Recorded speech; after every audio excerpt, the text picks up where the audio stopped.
saz ile seni, bulunmaz dermanı, yoktur ilacı.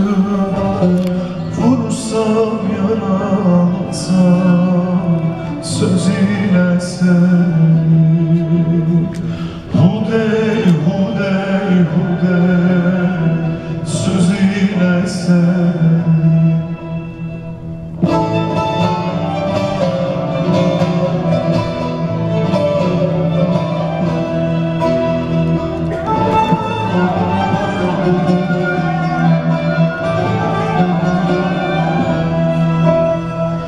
Kuruma sevdiğim güzelim demin, bağlama karayı, ağları yeğin.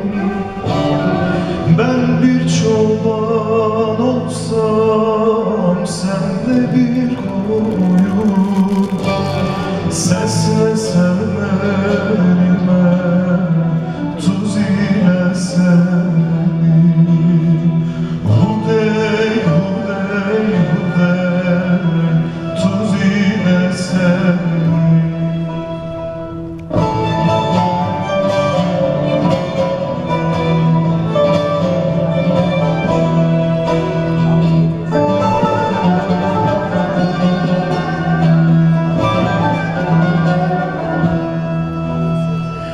Veysel der ismini, koymam dilimden.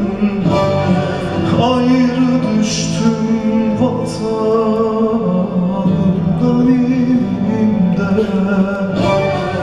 Kuş ol